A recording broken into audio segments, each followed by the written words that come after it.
Elasticity of demand and supply. Elasticity maksudnya keanjalan, permintaan dan penawaran.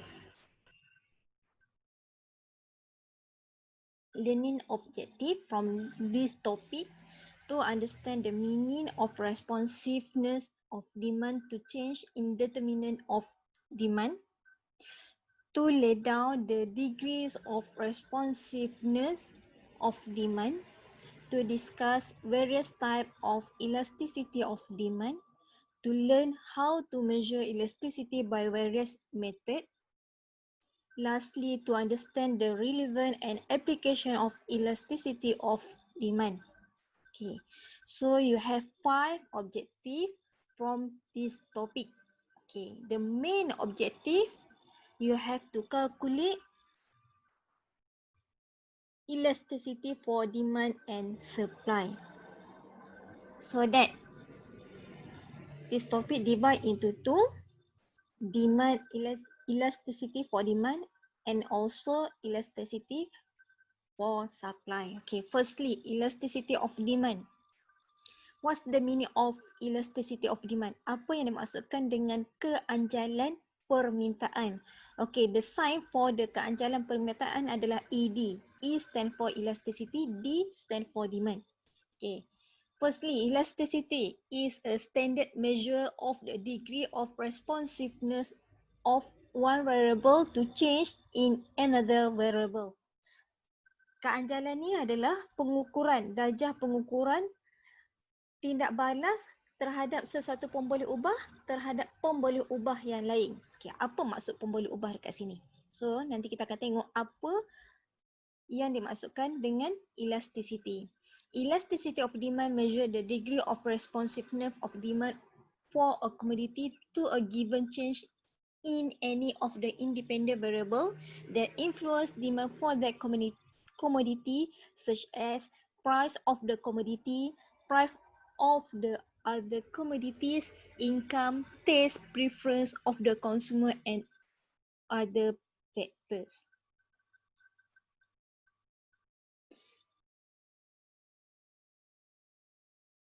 Mathematically, okay, secara matematiknya pengiraan untuk elasticity ni is the percentage change in quantity demanded of a commodity to a percentage change in any of the independent variables that determine demand for the commodity. Okay, so yang ni nanti kita akan tengok for the next slide. Okay, they have 4 major type of elasticity. Okay, so that dekat sini ada 4 jenis keanjalan. Setiap satu keanjalan ni kita akan tengok one by one based on the slide. In order to assess the impact of one variable on demand, we assume that all the variable is constant. Antara 4 type of elasticity, yang paling penting adalah price. Price So type of elasticity macam tadilah ada 4 kategori ataupun 4 jenis elasticity for demand. Okay, first price. Macam mana kita nak cari keanjalan harga. Okay, so that you from there you can see price is most important among all the independent variable that affect the demand for any commodity. So as you can see, hargalah yang paling mempengaruhi permintaan terhadap sesuatu barang dan juga perkhidmatan. Okay, apa yang penting untuk topik ni? Formula untuk price elasticity.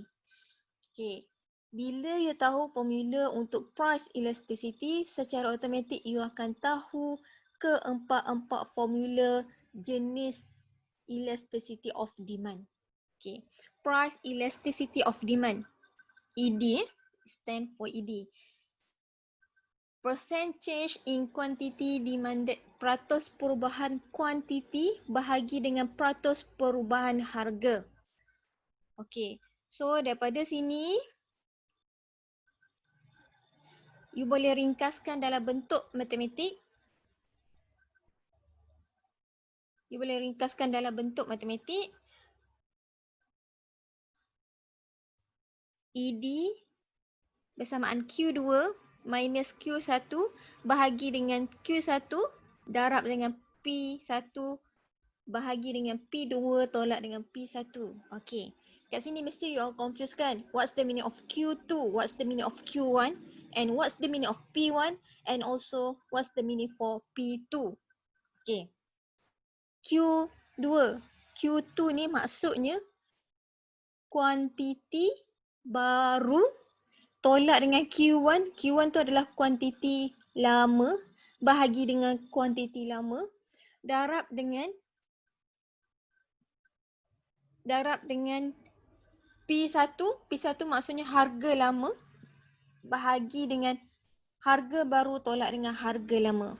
Formula ni mesti ingat, remember this formula. Formula ni lah yang akan kamu guna untuk cari elasticity for the price elasticity of demand. Okay, next. Okay, ni example of price elasticity of demand, ED. Okay, macam mana you nak tentukan Q2 dengan Q1 adalah based on question. Okay, berpandukan kepada soalan. Okay, contoh If the price of pens decrease from RM2 to RM1 and the quantity demand for pens increase from 40 to 50 units, calculate the price elasticity of demand. Sekiranya harga pen menurun daripada RM2 kepada RM1 dan kuantiti permintaan pen meningkat dari dari 40 kepada 50 unit. So kalau harga pen itu RM2, kuantiti dia 40. Pada harga RM1, kuantitinya adalah 50. Okay, solution for the example Q1. Okay, daripada statement ni kita boleh tentukan yang mana Q1, mana Q2, mana price 1, mana price 2. Okay, berdasarkan apa yang ada cakap Q1. Q1 ni adalah Q1 ni adalah kuantiti lama, Q2 ni adalah kuantiti baru. Kuantiti lama ni maksudnya harga berapa dia berubah kepada berapa. Maksudnya asalnya apa dan yang barunya apa. Asalnya kuantiti 40. Tapi dia berubah disebabkan oleh penurunan harga, dia berubah kepada 50. So that Q1 40, Q2 50. P1 harga lama. Harga lama maksudnya harga asal. Harga asal kan RM2 disebabkan oleh decrease, dia menurun kepada RM1. So that P2 adalah 1. Okay. Bila you dah listkan which one Q1 and Q2, P1 and P2, you just fill it in the formula. Okay, ED stand for elasticity demand. Q2 kat sini 50.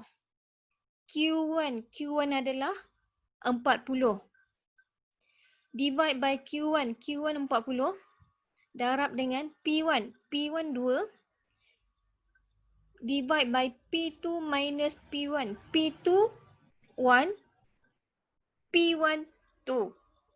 So after you insert in the formula, kiralah ambil calculator. So 50 tolak dengan 40 bahagi dengan 40. So that you akan dapat 10 per 40 darab dengan 2 bahagi dengan negatif 1. And lastly, you just press calculator. At the end, you will get the answer negative 0.5. Okay, 0.5. Kenapa ada negatif kat depan? Kat depan ni negatifnya tanda itu adalah permintaan. Okay. Law for the demand, you kena ingat kan, they have relationship between price and quantity adalah negative relationship. So that's why lah ada tanda negatif dekat depan. So abaikan. Okay. So you just omit it. Gugurkan lah. Anggap macam dia tak wujud je negatif ni. So that elasticity demand for the question ni adalah 0.5. degree of price elasticity of demand. Okay, based on kepada nilai elasticity dekat atas ni, you boleh tentukan yang mana satu level elasticity tersebut. Okay, so that dekat sini you akan tengok 5 kategori degree of price elasticity demand. Okay, firstly adalah highly elastic demand. Permintaan yang anjal. Permintaan anjal ni nilai E dia, elasticity demand tu, EP ni price. Dia sama je dengan ED. Dia lebih, yang ni lebih meluas lah. Okay, EP dia lebih besar daripada 1. EP ni maksudnya nilai yang tadi lah, EP ataupun ED. So let's say sini 0.5. 0.5 besar ke daripada 1? Tak lah kan? So that dekat sini nilai ED ataupun EP dia mestilah lebih besar daripada 1. So apa yang bermaksud kat sini bila dia lebih besar daripada 1? Perubahan harga yang sedikit memberi kesan perubahan yang besar kepada kuantiti yang diminta. Okay, so contohnya macam tadi, perubahan harga tu daripada RM2 kepada RM1. Perubahan kuantiti tu lebih besar daripada perubahan harga. So dekat sini pengguna ni sangat responsif terhadap perubahan harga sebab harga dah turun. So dia sangat-sangat responsif. Contoh barang yang mempunyai permintaan yang anjal ni, highly elastic demand ni, contohnya barang-barang macam barang-barang seperti pakaian dan kasut berjenama serta kereta mewah. Kereta-kereta yang barang-barang yang mewah lah. Dan you kena ingat ini adalah keluk untuk permintaan anjal. Okay, disebabkan penurunan harga daripada P1 kepada P2 menyebabkan perubahan harga ni sangat besar daripada Q1 kepada Q2. So that you boleh tengoklah based on kepada graph. Okay, so kat sini apa yang mendefinisikan permintaan anjal tu? Permintaan anjal tu kita boleh ditakrifkan apabila nilai elasticity ni, nilai lastly for the elasticity demand, you akan dapat lebih daripada 1. Okay. Second degree of price elasticity of demand, urinary elastic demand. Urinary elastic demand ni permintaan anjal 1. Anjal 1 ni nama lain dia adalah unity. So anjal 1 ni you akan dapat nilai ED ataupun EP dekat sini adalah bersamaan 1. Dia akan dapat nilai 1, maksudnya dia tu adalah kategori urinary elastic demand, permintaan anjal 1. So dia punya shape of curve ni macam ni lah, dia lebih melengkung macam ni. Okay, ketiga, relatively inelastic demand, permintaan tak anjal. Okay, dia tak anjal disebabkan oleh harga permintaan ni kurang daripada 1. Dia lebih kepada barang keperluan lah. Barang-barang keperluan ni contohnya macam apa? Contohnya macam beras, gula, garam, petrol, itu barang keperluan. So dia punya curve ni macam ni lah bentuk dia. Okay, so yang ni 0.5. 0.5 ni kurang daripada 1 kan? So kalau kurang daripada 1 dia adalah relatively inelastic demand, permintaan tidak anjal. Okay. Yang ketiga adalah perfect elastic demand. Dia tak ada infinity, dia infinity. Ni tanda infinity yang macam 8 tu tanda infinity. Maksudnya kita tak ada nilai terkira. Unlimited quantities of the commodity can be sold at the prevailing price. Sebab tu dia punya graf mendata je macam ni. Adanya garis horizontal. Okay, lastly, perfectly inelastic demand. So apa akan berlaku apabila keanjalan itu bersamaan dengan kosong. Kedua-dua ni jarang sangat berlaku. Biasanya 3 ni lah. 3 ni yang paling penting. Yang 2 ni sekadar pengetahuan. Okey, itu adalah untuk elasticity of demand. Next, apa yang menentukan keanjalan harga permintaan? As you can see lah, banyaklah nature of commodity necessities are relatively priced inelastic, luxury are relative price elastic. Kat sini boleh baca lah apa yang menyebab, apa penentu-penentu bagi harga, keanjalan harga permintaan. Ada banyaklah. Yang ni sama je macam demand, factor of demand. Revenue ni I skip sebab kalau I explain lagi you pening, sebab kat sini kita nak tahu berapa banyak keuntungan terhadap berapa banyak MR, marginal revenue. Maksudnya berapa banyak keuntungan yang kita dapat apabila adanya permintaan. Okay, income elasticity. The second point adalah income elasticity. Income elasticity ni formulanya sama. Tapi apa yang membezakannya adalah Y. Y ni permintaan lah, income, stand for income. Formula still sama, tapi tadi P kan, sekarang ni diganti kepada Y. Sama je pengiraan dia. You just kena tahu which one adalah Q1, Q2, Y1. Tadi P1 tapi sekarang ni ganti kepada harga. Macam mana kita nak tahu kita guna income elasticity? Dia akan cakap dekat atas ni. Income increase. Okey, contoh tadi apa? Tadi price increase. Dia dah cakap based on pada question, dia akan state which one yang perlu kita guna. Tapi formula still sama. Income elasticity pun sama. Example pun you boleh tengok. Keluk ni pun you boleh tengok, dia still sama tapi yang membezakannya adalah nama dia income, nama dia price, nama dia ada 4 semua kan.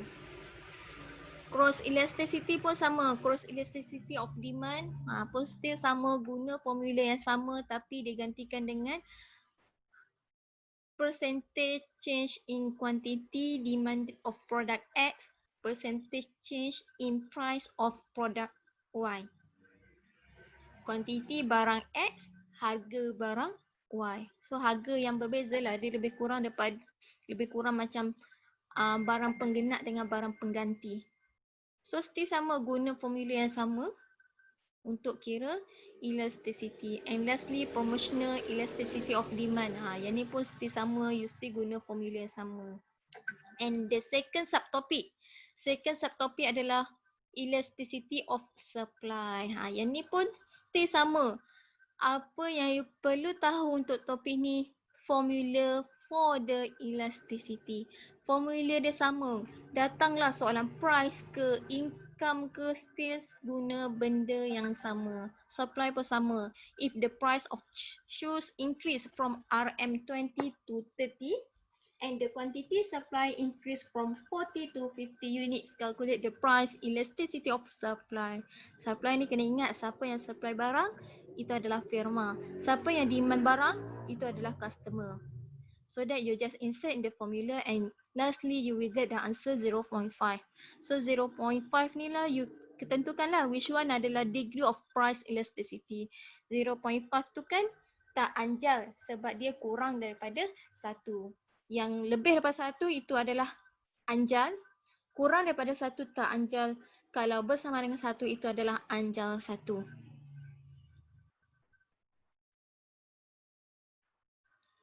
Okay, and lastly, we will discuss the tutorial on the online class.